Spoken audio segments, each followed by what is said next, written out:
Olá, alunos do sétimo ano, tudo bem com vocês? Aqui quem está falando é a professora Patrícia, de Língua Portuguesa. Hoje daremos sequência ao nosso PET volume 3. Então vamos lá? Nossa semana 3, iremos trabalhar leitura e sabemos que tudo que envolve leitura envolve interpretação e compreensão, né? Pontuação, entonação adequada para entendermos do que se trata qualquer tipo de texto. E na primeira atividade, iremos fazer a leitura do texto abaixo. Então vamos lá. A Folha de São Paulo. Em relação à matéria publicada no caderno Mercado, em 18/5, em que o senhor informa sobre a proibição do uso de sacolas plásticas como embalagem a partir do dia 1º, peço que São Paulo demorou muito a tomar a decisão de transformar em lei a proibição. Todas as vezes que eu vou ao supermercado, eu fico indignada com a quantidade de sacolas que são utilizadas pelos consumidores, que não parecem preocupados com as consequências que o uso dessas embalagens causa ao meio ambiente. Só quero lembrar às autoridades que não basta sancionar a lei, é preciso ter uma fiscalização rigorosa e que as multas previstas sejam realmente aplicadas para aqueles que a desrespeitarem. Espero que não se torne mais uma estratégia de marketing pré-eleitoreira, como foi com a lei que proíbe os cidadãos dirigirem alcoolizados. No começo, fazem blitz, causam barulho, mas depois de algum tempo tudo volta ao que era antes. Não há fiscalização para proibir as infrações. Atenciosamente, Josilda Cardoso, professora do Ensino Fundamental de São Paulo. Na nossa atividade A, em relação ao texto que acabamos de ler, pergunta-se qual que é o gênero desse texto, qual que é a finalidade dele. Então, o gênero é carta de leitor. Sua finalidade é expressar opinião, sugestão, elogios, críticas, reclamações dos leitores com relação a determinada matéria publicada na revista ou jornal lido. A letra B perguntou qual é o teor da reclamação da professora. A carta expressa a opinião da professora sobre uma matéria publicada no caderno Mercado da Folha de São Paulo em 18 de maio, onde ela acha um absurdo as pessoas utilizarem sacolas plásticas como embalagem e questiona a eficiência da fiscalização em relação à lei, que proíbe o uso delas em São Paulo. O que motivou a escrita dessa carta? A professora está preocupada com o meio ambiente e questiona se a lei da proibição das sacolas plásticas serão cumpridas pela população e se terá realmente uma fiscalização eficiente. Transcreva uma opinião da autora quanto ao uso de sacolas plásticas. Então, era só nós voltarmos no texto e observarmos aí uma opinião dela. Então, eu coloquei esse trecho aqui, ó, que ele está até entre aspas, porque foi retirado do texto. Todas as vezes que eu vou ao supermercado, fico indignada com a quantidade de sacolas que são utilizadas pelos consumidores, que não parecem preocupados com as consequências que o uso dessas embalagens causa ao meio ambiente. Então, é a opinião dela, que ela fica indignada quanto a isso.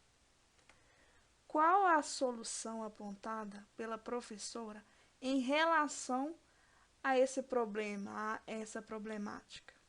Ela diz, logo lá no final, que é preciso ter uma fiscalização rigorosa e que as multas previstas devem ser realmente aplicadas para aqueles que desrespeitarem a lei. Ok, pessoal? Acertaram aí? Quem aí observou que errou, favor fazer as devidas correções. Na atividade 2, iremos fazer a leitura dessa tirinha. Sariguê, também chamado de opossum, timbu, caçaco, micurê, tacaca, raposa e gambá. Pode parecer um rato, mas é um marsupial da família do canguru. É um rato e respeitem minha opinião. Na letra A, retira do texto a frase que indica uma opinião. Então, qual que é, gente? É um rato. Quem colocou assim está certíssimo. O que há de errado com o ponto de vista do garoto, do último quadrinho? Ele se apoia no direito de se expressar, né? Quando ele fala assim, e respeitem minha opinião. Para ignorar os fatos, porque o fato é que aquele animal era um gambá. E ele ignora e impõe a sua opinião, mesmo ela não refletindo a realidade. A letra C perguntou qual que é a diferença de fato e de opinião. Então, vamos lá. Fato é algo real, né? Verdadeiro, que independe de opiniões ou pontos de vista. Opinião é algo subjetivo, é um modo de ver ou entender a respeito de um determinado assunto. Nessa tirinha aí, o menino ignora o fato do animal ser um gambá, conforme descrição apresentada no livro, e prefere manter seu ponto de vista de que se trata de um rato. Ok, pessoal? Então, entendemos aí. Fato é algo verdadeiro. Opinião é o que você entende a respeito de um determinado assunto. É o seu modo de ver as coisas, de você pensar. A atividade 3, temos aí duas tirinhas, pessoal. O texto 1, temos assim. Já sabe o que quer no Dia das Crianças? Aí o outro rapazinho. Férias. Já no texto 2, temos aí um garotinho, né? Olhando para uma carriola ou carrinho de mão, não sei como que vocês conhecem esse objeto. Ele fala assim: não era exatamente este tipo de carrinho que eu queria ganhar. Então, vocês observaram aí todos os detalhes e as falas. Então, vamos ver se vocês responderam corretamente sobre esses dois tipos de texto. A letra A. Os dois textos tratam sobre o quê? Sobre trabalho infantil. O que há de semelhante entre os dois textos? Além do tema, que é o trabalho infantil nos dois textos, ambos retratam a realidade de crianças pobres que são obrigadas a trabalhar para ajudar no sustento da família. As tirinhas ilustram os desejos delas para o Dia das Crianças, né? Um quer parar de trabalhar e o outro quer um brinquedo. Como leitor, qual a sua opinião sobre o assunto tratado nos textos?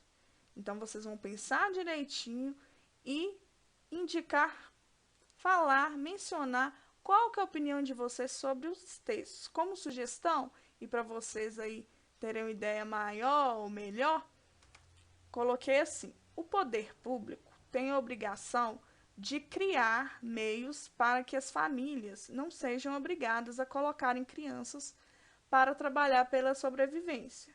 Entretanto, os adultos devem refletir bastante, né, antes de terem um filho, se terão condições financeiras de sustentar, né?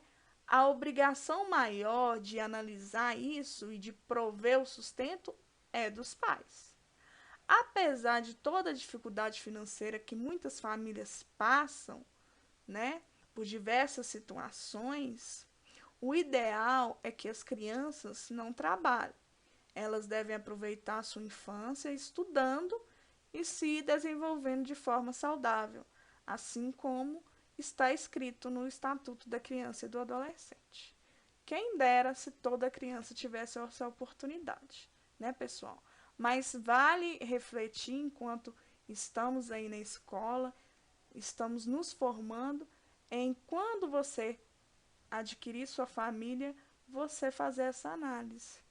Eu consigo eu tenho condição para ter um filho? Né? Eu vou conseguir sustentá-lo adequadamente? Então, vale aí essa reflexão. Finalizamos a semana 3. Espero que vocês tenham o caderno organizado. Parabéns a vocês que estão se empenhando em responder às atividades propostas. Fiquem com Deus. Até a próxima. Espero que vocês tenham gostado da aula.